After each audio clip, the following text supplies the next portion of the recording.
ఒకప్పుడు 'ఈడియట్', 'విక్రమార్కుడు', 'భద్ర', 'అమ్మా నాన్న ఓ తమిళమ్మాయి', అలాగే 'కిక్' ఇటువంటి సూపర్ హిట్ సినిమాలను అందించిన 'రవితేజ'కి ఇప్పుడేమైంది?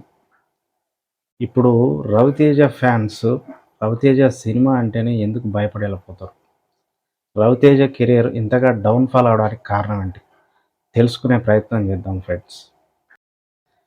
మ్యాటర్‌లోకొస్తే ఏ సపోర్టు లేకుండా చిన్న చిన్న సైడ్ క్యారెక్టర్‌లు చేస్తూ, అలాగే అసిస్టెంట్ డైరెక్టర్‌గా కష్టపడుతూ, చిన్న చిన్నగా అంచెలంచెలుగా ఎదిగిన 'రవితేజ' ఒకానొక టైంలో తెలుగు సినిమాలో అగ్ర కథానాయకుల్లో ఒకడిగా ఎదిగాడు.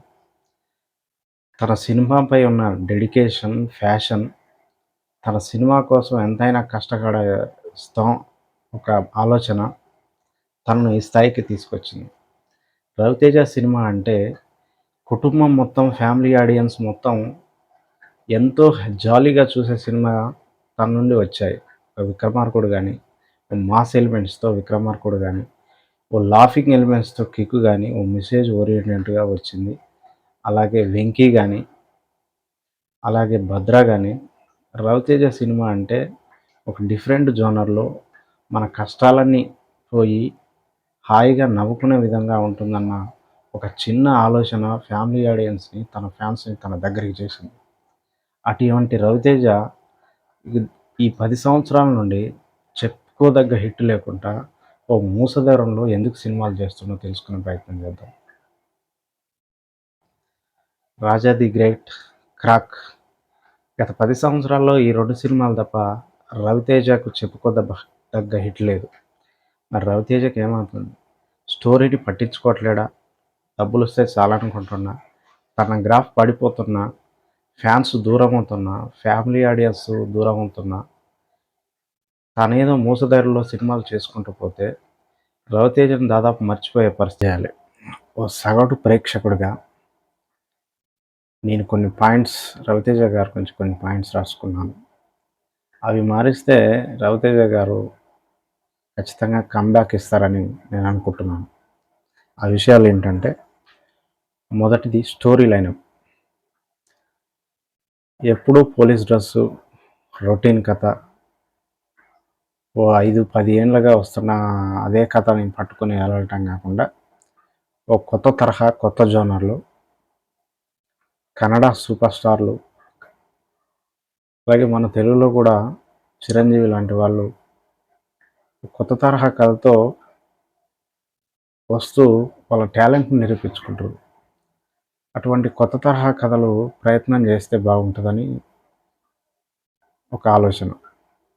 నెక్స్ట్ రెండో పాయింట్ వచ్చేసి, తనకు కలిసొచ్చిన కామెడీ టైమింగ్‌ని 'రవితేజ' మర్చిపోతుంది. 'రవితేజ'లో ఉన్న కామెడీ టైమింగ్‌ని 'రవితేజ' కరెక్ట్‌గా వాడుకోలేకపోతుంది. అదొక పాయింట్. 'రవితేజ' ప్రతిసారి కొత్త వారికి అవకాశం ఇవ్వడం. ప్రతిసారి కొత్త వారికి అవకాశం ఇస్తుంటే వాళ్ళు యూటిలైజ్ చేసుకోలేకపోతారు. ఓ స్టేబుల్‌గా ఓ కథని హ్యాండిల్ చేయలేకపోతారు. వాళ్ళకు అనుభవం లేదు. కథ మీద అనుభవం లేక వారు స్టోరీ చెప్పేటప్పుడు బానే చెప్తారు గానీ, తీసే విధానంలో తేడా కొడుతుంది. ఆ విషయం గూడా 'రవితేజ' కెరియర్‌కి మైనస్ పాయింట్ అవుతుంది. ఫ్లాప్స్. 'రవితేజ' నిజంగా పట్టించుకోకపోవడం, ఓ ఫ్లాప్ వచ్చినప్పుడు, ఒక సినిమా ఫ్లాప్ వచ్చినప్పుడు, తర్వాత తీయబోయే సినిమాకి ఓ జాగ్రత్త వహించే మేనరిజం ఉండాలి. అది లేదు 'రవితేజ'కు. ఎన్ని ఫ్లాపులొచ్చినా careless.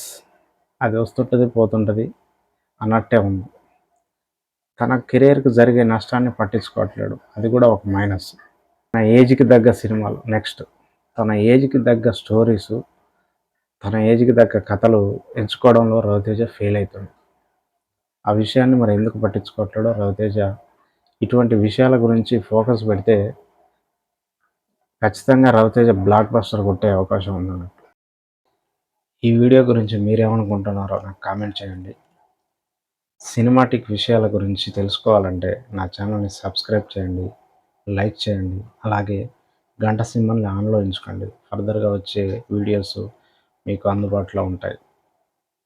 Thank you. Sign out.